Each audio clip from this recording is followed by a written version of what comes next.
So hey guys, welcome back to another video. And आज जो series में तुम लोगों के लेके आई हूँ, इसे देखने के बाद you will be truly amazed. And by the end of the season अपने यूनिक से स्टोरी कॉन्सेप्ट और कैरेक्टर से ये एनिमे तुम्हारे दिल में जगह बना लेगी। इस एनिमे के बारे में इतना ही कहूंगी कि इसमें एक्शन, सस्पेंस, फैंटेसी सब कुछ है, बस कमी है तो तुम्हारे देखने की। तो बिना किसी देर के लेट्स बिगिन। तो हमारी कहानी की शुरुआत में हमें एक गाँव के बारे में बताया जाता है, जहाँ पर कुछ दिनों से कुछ मिस्टीरियस टाइप के इंसिडेंट्स हो रहे थे। जैसे कि उस गाँव में पिछले कुछ दिनों से अचानक से रात में उनके जानवरों की बहुत ही मिस्टीरियस तरीके से डेथ होने लगी, और जिनका कि इनको कोई भी आइडिया नहीं था, क्योंकि देखने से ही पता चल रहा था कि ये कोई आम मौत तो हो ही नहीं सकती। और यहाँ के लोग आतंक में जी रहे थे। रात के 8 बजे के बाद लोग अपने घर से बाहर ही नहीं निकलते थे, और गाँव के लोगों के बीच ये बात आम थी कि कोई डीमन आता है और उनके जानवर को आकर ऐसे बुरी तरीके से मार कर खा जाता है। पर हद तो तब हो जाती है जब ये इंसिडेंट्स रैपिडली होने लगते हैं, और इसीलिए हमें दिखाया जाता है कि गांव के सभी लोग मिलकर ये डिसाइड करते हैं कि वो लोग टोक्यो से एक स्पेशल डिटेक्टिव को बुलाएंगे, जो कि यहाँ पर आकर ये पता लगाएगा कि आखिर यहाँ पर चल क्या रहा है। जिसके साथ ही नेक्स्ट वो डिटेक्टिव आ जाता है, जिसका नाम इनुगामी होता है। वही दूसरी तरफ हमें कुछ बच्चों को दिखाया जाता है, जहाँ पर वो इस बात से बहुत ज्यादा एक्साइटेड थे कि टोक्यो से कोई डिटेक्टिव उनके गाँव आ रहा है। इसीलिए वो अपने दोस्त यातारो से रिक्वेस्ट करते हैं कि प्लीज हमें अपने घर ले चलो, हम भी उस डिटेक्टिव से मिलना चाहते हैं। जिस पर वो मान जाता है, और इसी दौरान उसकी नजर साबू पे पड़ती है, जिसे देखकर वो कहता है कि सुन, तू मत आना हमारे साथ, तुझसे बहुत बुरी गंध आती है, मत आइयो हमारे साथ। इसी दौरान हमें डिटेक्टिव इनुगामी को दिखाया जाता है, जहाँ पर उसकी कार का टायर पंचर हो जाता है। पर हम देखते हैं कि वहाँ पर मिसेस ओसाको आ जाती है। रास्ते में हम देखते हैं कि मिसेस ओसाको उन्हें सब कुछ बता देती है कि गाँव में फिलहाल क्या चल रहा है और लोग कैसे आतंक में जी रहे हैं। पर हम लोग ये बात अपने अपने बच्चों को नहीं बता सकते, क्योंकि हम नहीं चाहते कि वो किसी डर के साए में जिए। इसी के साथ सीन शिफ्ट होता है, और हम देखते हैं कि जब ईगो में अपने क्लाइंट के यहाँ पहुंच जाता है, उसकी नजर साबू पे जाती है, और उसे इतना मेहनत से काम करता हुआ देखकर ईगो में उसे हेलो कहता है, पर साबू कुछ नहीं बोलता। ये देखकर उसे बहुत ही ज्यादा स्ट्रेंज लगता है। इसी दौरान रात का सीन दिखाया जाता है, जहाँ पर ईगो में हॉट बात ले रहा होता है कि तभी वहाँ पर यातारो आता है और उससे आकर टोक्यो के बारे में पूछने लगता है, क्योंकि वो बड़ा होकर टोक्यो में जाकर रहना चाहता है। जिस पर ईगो में उससे पूछता है कि बताओ वो दूसरा लड़का कौन था, जिस पर वो बताने लगता है कि उसका नाम साबू है। पर गांव के लोग उसे दोरो ताबो बुलाते हैं, जो कि एक डीमन का नाम है, और साथ ही ये भी बताता है कि उसकी बॉडी से बहुत ही बुरी बदबू आती है, इसीलिए लोग उसे अपने गेस्ट के आसपास आने नहीं देते। ये सुनकर ईगो में थोड़ी देर बाद मिसेस ओसाका से कहता है कि मैं चाहता हूँ कि अब से मेरी देखभाल साबू करे। ये सुनकर पहले मिसेस ओसाका को बहुत ज्यादा स्ट्रेंज तो लगता है, पर फिर वो मान जाती है। इसी के साथ हमें नेक्स्ट मॉर्निंग का सीन दिखाया जाता है, जहाँ पर साबू उसके लिए ब्रेकफास्ट लेके आता है, और उसे देखकर अपना इंट्रोडक्शन देने के बाद वो साबू से पूछता है कि बताओ क्या तुमने आजकल इस गांव में कुछ अजीब चीज नोटिस की है। जिस पर साबू पहले तो कुछ नहीं कहता, फिर आगे कहने लगता है कि मुझे शर्म आती है अपनी बदबू की वजह से, इसीलिए मैं किसी से बात नहीं करता। जिस पर हम देखते हैं कि ईगो में उसे कंसोल करते हुए कहता है कि अरे यार, ऐसा तो होता ही रहता है, इसमें इतना क्या सोचने वाली बात है। और जिसके थोड़ी देर बाद साबू से कहने लगता है कि मैं जानता हूँ कि तुम यहाँ पर उन सड़े हुए लाशों के इन्वेस्टिगेशन के लिए आए हो, और बताता है कि वो मैं ही हूँ जो उन डेड बॉडीज को डिस्पोज करता है, और वो बताता है कि ये सारा काम रात के अंधेरे में होता है। ये सुनकर हम देखते हैं कि ईगो में यहाँ पर कुछ दिन और रुकने का डिसाइड करता है, जिसके बाद हम नेक्स्ट डे देखते हैं कि वो खेतों में साबू के साथ काम करता है। इसी दौरान उसकी नजर साबू के गले में उस लॉकेट पर जाती है, और वो उससे पूछता है कि क्या तुम इसके बारे में जानते हो। जिस पर वो बताता है कि ये स्टोन मेरे पेरेंट्स ने मुझे दिया होगा, जो कि उसे बचपन में ही छोड़ कर चले गए थे। इनुगामी इस पत्थर में इंटरेस्ट लेते हुए उसे एग्जामिन करने लगता है, और फिर वो बताता है कि ये तो लाइफ स्टोन है, जो कि बहुत ही रेयर होने के साथ ही एक स्पेशल मोमेंट पे ही बनता है, और जिससे इनुगामी समझ जाता है कि साबू के पेरेंट्स ने उसे कभी नहीं छोड़ा होगा, क्योंकि कोई इतना कीमती और रेयर स्टोन अपने पीछे कैसे छोड़ सकता है। और जिसके थोड़ी देर बाद इनुगामी से पूछता है कि क्या तुम अपने पेरेंट्स से मिलना चाहते हो, जिस पर साबू को समझ नहीं आता कि वो क्या जवाब दे। पर फिर वो झिझकते हुए, थोड़ा सा हिचकिचाते हुए कहने लगता है कि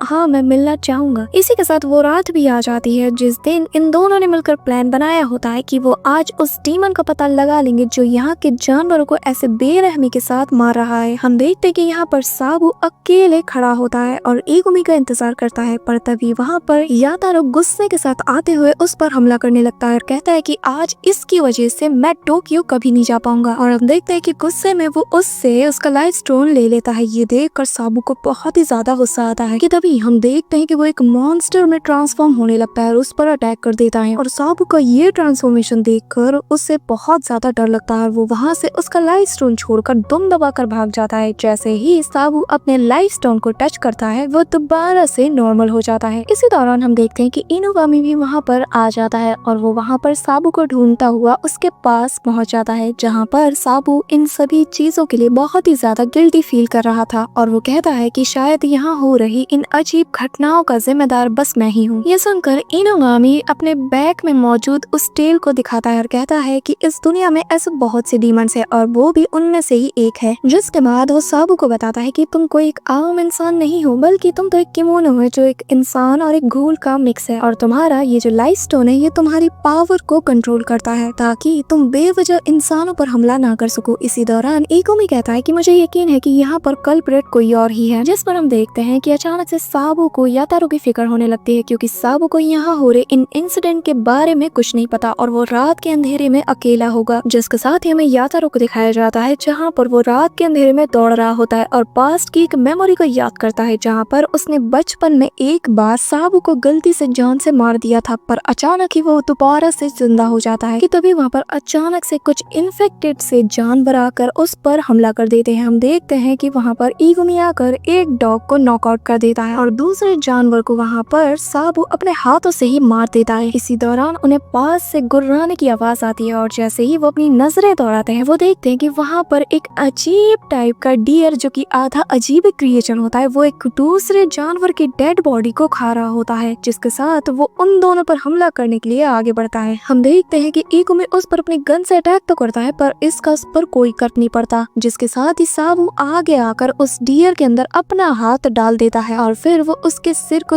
2 हिस्सों में तोड़कर उसका काम तमाम कर देता है। इसी के साथ हमें कुछ देर बाद का सीन दिखाया जाता है जहाँ पर साबू इगुमी से कहता है कि वो अब और यहाँ पर नहीं रह सकता क्योंकि यातारो को उसकी सच्चाई का पता चल चुका है। इसी दौरान हम देखते हैं कि इगुमी अपनी गन को साबू की तरफ पॉइंट करता है और फिर वो उसे बताता है कि मिस ओसाका ने मुझे तुम्हें यहाँ पर जान से मारने के लिए हायर किया था क्योंकि उन्हें साबू की सच्चाई का पता है और ये बात उसे उसकी बहन ने यानी कि साबू की माँ ने ही बताया था। और मिस ओसाका इस बात से बहुत ही ज्यादा डर गई थी क्योंकि उसे लगता था कि यहाँ पर जो जानवरों की अचानक मौत हो रही है इसके पीछे साबू का हाथ है और इसीलिए उन्होंने मुझे यहाँ पर बुलाया था कि मैं तुम्हें जान से मार दूं और चाहे मैं उन्हें बता दूं कि असली कल्प्रेट मारा जा चुका है पर वो फिर भी कभी भी तुम पर यकीन नहीं करने वाली, तो इसलिए बेहतर है कि मैं तुम्हें जान से मार दूं। ये सुनकर हम देखते हैं कि साबू बिल्कुल चुप हो जाता है और अपनी डेथ को एक्सेप्ट कर लेता है। उसके अगले ही पल हम देखते हैं कि इगुमी उससे पूछता है कि बताओ क्या तुम अपने पेरेंट्स से मिलना चाहते हो, जिस पर साबू एक प्यारी सी स्माइल देते हुए कहता है कि नहीं और मैं चाहता हूँ कि तुम मुझे जान से मार दो। और अगले ही पल इगुमी ट्रिगर दबा देता है और साबू के सिर में गोली लग जाती है, जिसके बाद वो साबू की डेड बॉडी को मिसेस ओसाका के पास ले जाता है और कहता है कि वो इसे डिस्पोज भी कर देगा और चिंता मत करो, किसी को कानो कान खबर भी नहीं लगेगी। पर तभी हमें यहाँ पर एक बहुत ही रोमांचक सा ट्विस्ट दिखाया जाता है और हम देखते हैं कि असल में साबू इगुमी की कार में जिंदा होता है और उसे इगुमी ने ही यहाँ पर रखा था और फिर वो साबू को बताता है कि वो एक घूल है और एक घूल इतनी आसानी से कभी नहीं मर सकता, पर अब क्योंकि गाँव वालों के लिए तुम मर चुके हो तो तुम्हें ज्यादा फिक्र करने की जरूरत नहीं। इसी के साथ हमें टोक्यो का सीन दिखाया जाता है जहाँ पर इगुमी उसे अपने काउंसलिंग ऑफिस में ले आता है, जिसके बाद वो उसे कुछ कपड़े और एक स्पेशल टाइप का स्प्रे देते हुए कहता है कि इसे हमेशा स्प्रे कर लिया करो जिससे डीमन अपनी स्मेल को हमेशा छुपाते हैं। हमें कुछ देर बाद का सीन दिखाया जाता है जहाँ पर साबू ने कपड़ों को जैसे ही चेंज किया होता है वहाँ पर 2 और लोग अंदर आ जाते हैं और वो लोग साबू को देखकर हैरान हो जाते हैं और वो पूछने लगते हैं ये बंदा कौन है, जिस पर इगुमी शिका और अकीरा से साबू को मिलाता है और फिर वो साबू को बताता है कि ये दोनों भी मेरे साथ यहाँ पर काम करते हैं और मैं चाहता हूँ कि तुम भी हमें ज्वाइन कर लो। यहाँ पर साबू बहुत ही ज्यादा कंफ्यूज होता है, जिस पर इगुमी कहता है कि इसमें कोई जल्दबाजी नहीं, तुम थोड़ा टाइम ले लो और फिर बताना। इसी दौरान अकीरा पूछने लगती है कि ये स्मेल कहाँ से आ रही है, जिस पर इगुमी बताता है कि हाँ ये स्मेल साबू से ही आ रही है और वो एक स्पेशल टाइप का डीमन है, बिल्कुल शिका की तरह, जो कि हाफ इंसान और हाफ डीमन है। और ये सुनकर शिका साबू को कुछ देर के लिए घूरने लगता है और अगले पल वो नोटिस करता है कि इसने तो मेरे कपड़े पहने हैं और वो कहने लगता है आखिर इसको मेरे कपड़े किसने दिए। हाँ, ये सुनने के बाद हम देखते हैं कि साबू बहुत ही इनोसेंटली वो कपड़े उतारने लगता है और कहता है कि अच्छा ये तुम्हारे। ये देखकर शिका को अजीब लगता है और कहता है अरे नहीं नहीं नहीं, रखो रखो, वैसे भी मैं अभी इसे यूज नहीं करने वाला। और उसके अगले ही पल वो धीमी आवाज में साबू से पूछता है कि एक बात बताओ, तुम्हारी उम्र कितनी है?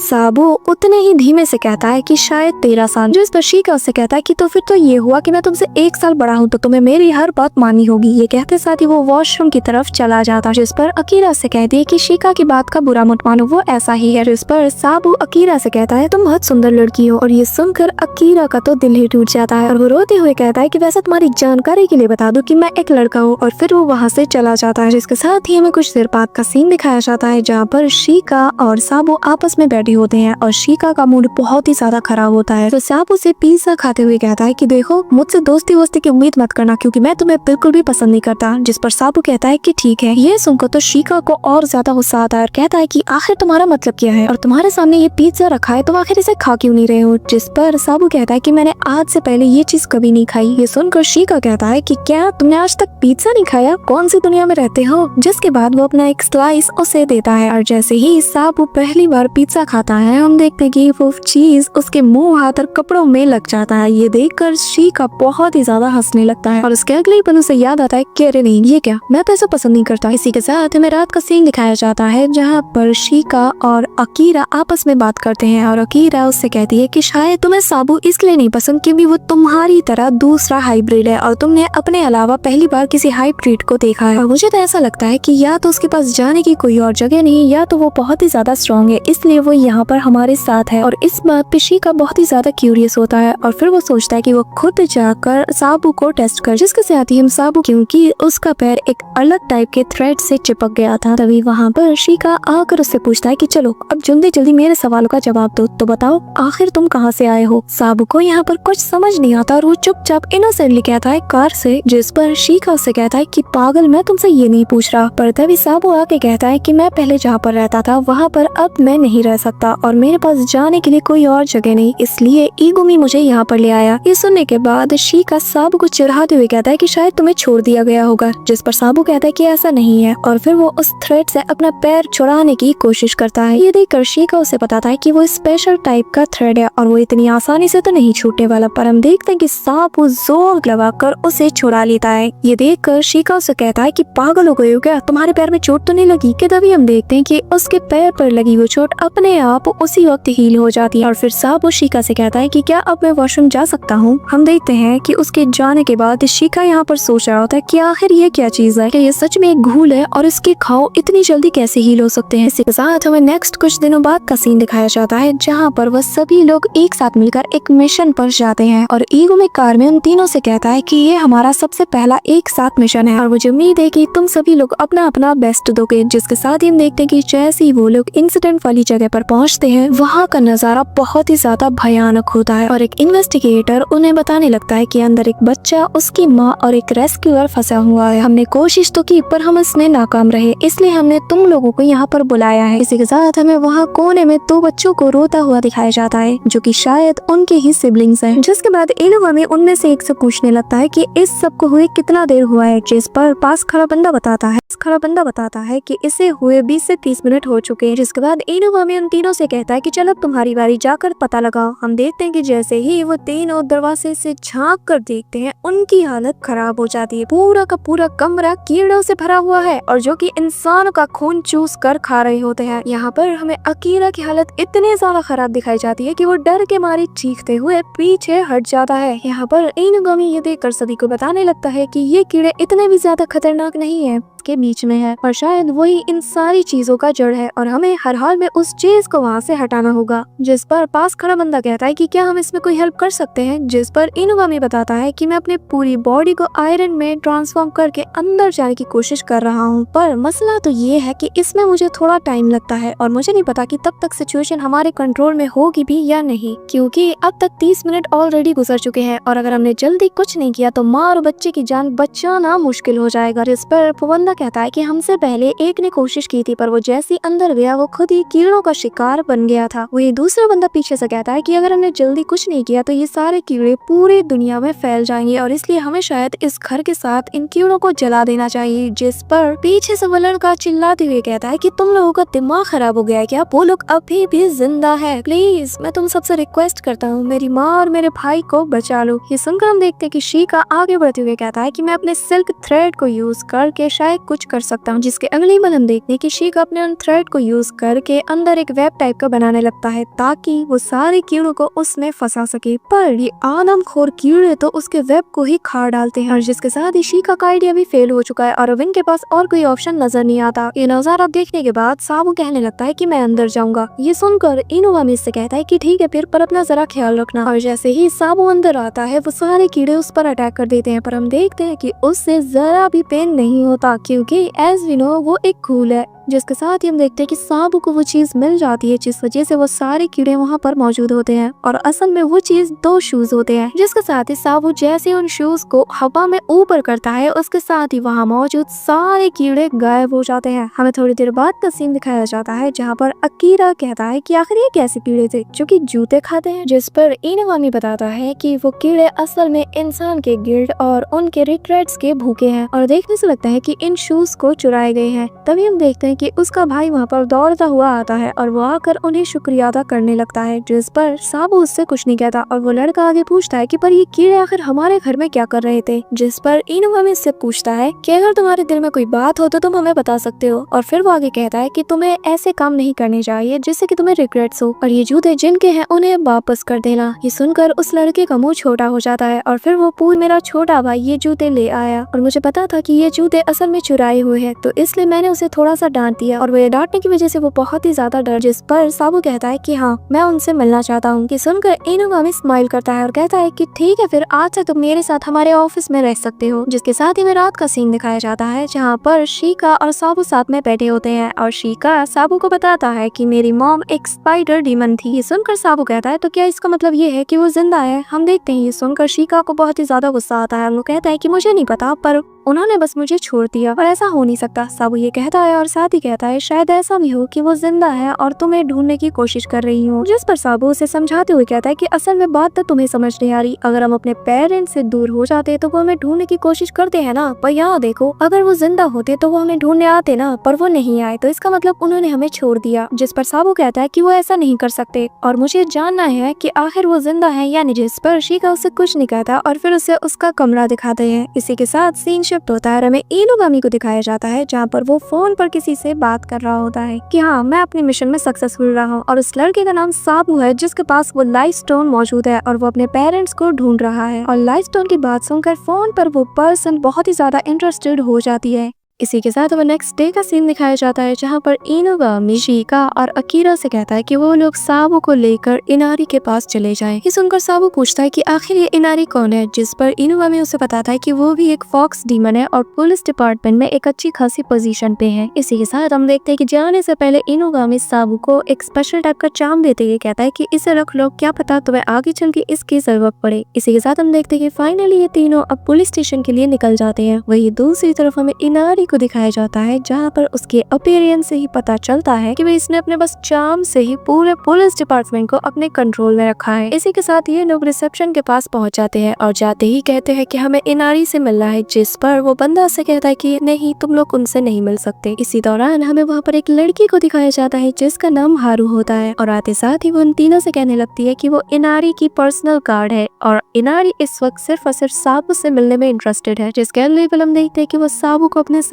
एक मीटिंग रूम में ले जाती है जहाँ पर पहले से ही इनारी उसका वेट कर रही होती है। जैसे ही वो साबू से मिलती है वो उसे बताने लगती है कि इनुगामी ने तुम्हारे बारे में और तुम्हारे इस लाइट स्टोन के बारे में सब कुछ बता दिया है और बुरा न मानो क्या मैं तुम्हारे इस लाइट स्टोन को देख सकती हूँ। हम देखते हैं कि साबू बिना सोचे समझे बेझिझक होकर उस स्टोन को उसे दे देता है। जिसके बाद जैसे ही इनारी उस स्टोन को अपने हाथों में लेती है वो बताने लगती है कि ये एक बहुत रेयर टाइप का स्टोन है जो कि तुम्हारे अंदर की जो एनर्जी एनर्जी है और जो भी डिमोनिक पावर है ये इसे सप्रेस करने में मदद करता है। इसी के साथ वो आगे बताने लगती है कि उसकी इनुगामी के साथ बिल्कुल भी नहीं बनती, पर डीमंस के बेहतर फ्यूचर के लिए वो उसके साथ काम करती है। और इसी दौरान हम देखते हैं कि हारू सीधा एक ही झटके में साबू की गर्दन को अलग कर देती है, जिसके बाद इनारी अपने पुलिस डिपार्टमेंट के लोगों से कहती है कि इसकी बॉडी को ठिकाने लगा दे और इसके सर को एक बॉक्स में बंद कर दे। जिसके बाद वो हारू से कहती है कि वो शिका और अकीरा को जाकर संभाल ले। हम देखते हैं कि हारू साबू का रूप लेकर उन दोनों के सामने चली जाती है और उसके हाथ में वो बॉक्स भी होता है। हम देखते हैं कि उसे देखकर शिका बहुत ही ज्यादा गुस्सा हो जाता है और कहता है कि कहाँ थे तुम, मर गए थे क्या, इतनी देर किसे लगती है। जिस पर हारू साबू का जो रूप लिए होती है वो कहती है कि मैं मिस इनारी से बात कर रहा था और उन्होंने कहा है कि ये सूटकेस उनके रूम तक पहुंचा दूं। हम देखते हैं कि मिस इनारी सुनकर शिका बहुत ही ज्यादा चिढ़ जाता है और कहता है कि क्या आखिर इस चुड़ैल को तुम ऐसे क्यों बुला रहे हो। और अपनी बॉस यानी कि इनारी के बारे में ये सब सुनकर हारू को बहुत ही ज्यादा गुस्सा आ जाता है और वो अपने असली रूप में आ जाती है। हम देखते हैं कि वो भी एक फॉक्स डीमन होती है और फिर वो अपने एक बड़े से फायर बॉल से उन दोनों पर अटैक करती है। हम देखते हैं कि वो उन दोनों पर लगातार अटैक्स करती रहती है। इसी दौरान शिका और अकारी दोनों ही फर्नीचर्स के पीछे जाकर छुप जाते हैं और फिर शिका उससे कहता है कि पागल हो गई हो क्या, यहाँ मौजूद सभी लोगों को तुम्हें जान से मारना है। जिस पर हारू उसे बताती है कि चिंता मत करो, इस बिल्डिंग में जो भी आता है वो ऑटोमेटिकली लेडी इनारी के मैजिक स्पेल में फंस कर रह जाता है।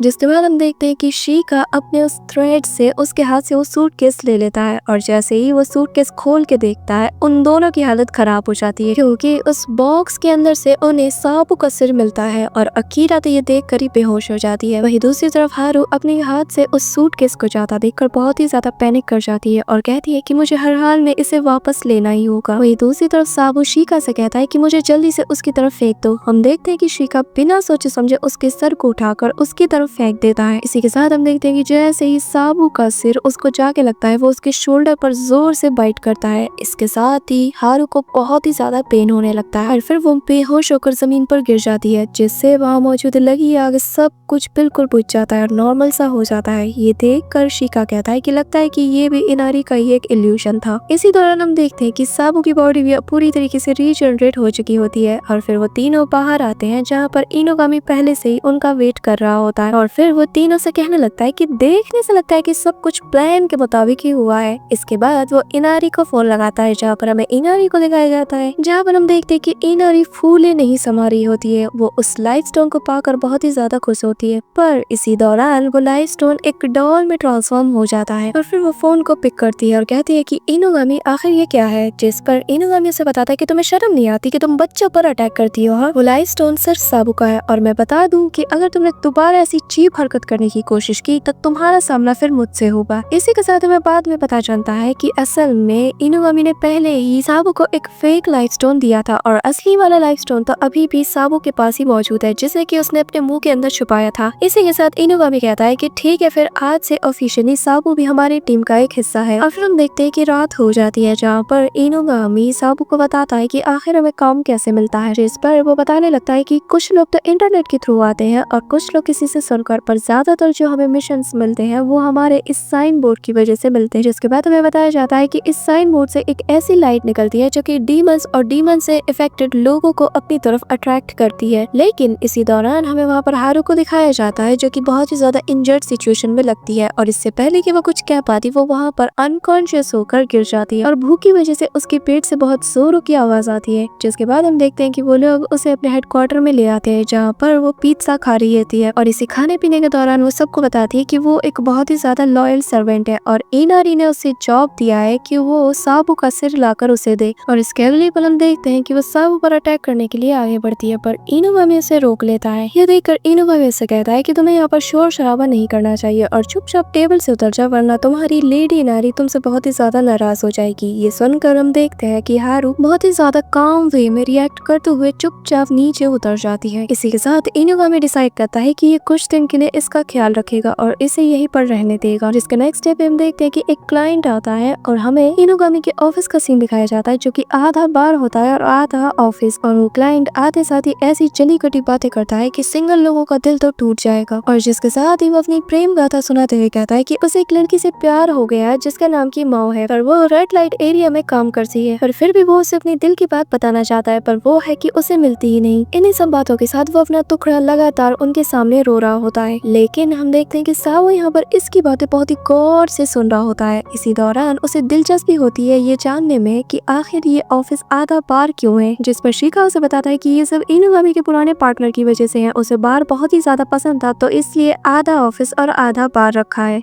लेकिन अब वो उसके साथ नहीं रहता और मैं तुम्हें सजेस्ट करूंगा कि तुम इनुगामी से इसके बारे में कोई सवाल मत करना, क्योंकि ये टॉपिक उसके लिए बहुत ही ज्यादा सेंसिटिव है। इसी दौरान हम अकीरा को देखते हैं कि जो कि अब तक पूरे इंटायर टाइम में बिल्कुल भी नहीं बोल रही, वो अचानक से प्यार और मोहब्बत की बातें करना शुरू कर देती है। वो कहती है कि प्यार एक बहुत ही अच्छी चीज है। शिका और साबू भी तो प्यार की ही मिसाल है, इंसान और डीमन का प्यार। हम देखते हैं कि साबू उसकी बात में बहुत ही ज्यादा इंटरेस्ट लेने लगता है और ध्यान से उसे सुन रहा होता है और वो कह उठता है कि प्यार, आखिर ये प्यार क्या चीज होती है। जिसके बाद वो इनुगामी के पास जाकर खड़ा हो जाता है और कहने लग जाता है कि मैं इस केस में इन्वेस्टिगेट करना चाहता हूँ, क्योंकि मैं इस पर्सन को उसके प्यार से मिलाना चाहता हूँ, जिससे मुझे भी पता चल जाए कि आखिर प्यार क्या होता है। यह सुनकर इनुगामी बाकी दोनों को भी कहता है कि तुम दोनों भी इसके पास जाओ। वहीं दूसरी तरफ हारू भी बैठी होती है। वो उससे कहता है कि अगर तुम हमारी हेल्प करोगी तो मैं बदले में तुम्हें साबू का सर दूंगा। ये सुनकर तो हारू बहुत ही ज्यादा एक्साइटेड हो जाती है और वो इमीडिएटली मान जाती है, जिसके बाद वो उस क्लाइंट से कहता है कि ठीक है, ये बच्चे तुम्हारी हेल्प करेंगे। इसी दौरान हम देखते हैं कि वहाँ पर उसे एक चूहा नजर आता है। ये देखते ही वो क्लाइंट सीधा उसे अपने मुंह से पकड़ लेता है, जैसे कि वो कोई बिल्ली हो, और उसका फेस भी कुछ पल के लिए हमें बिल्ली जैसा दिखाया जाता है। वो तो जमीन पर बिल्ली की तरह रेंगने भी लग जाता है और फिर वो आगे कहने लगता है कि ये सब तो मैं बस अपने प्यार मायो के लिए कलेक्ट कर रहा हूँ। और उसका ये सब बिहेवियर देखकर इनुगामी समझ जाता है कि ये जरूर किसी न किसी कैट डीमन का ही काम होगा। जिसके बाद वो अकीरा से कहने लगता है कि अकीरा, तुम्हें तो इन सब चीजों से बहुत ही ज्यादा एलर्जी है ना, तो मैं चाहता हूँ कि तुम इस मिशन में मत जाओ।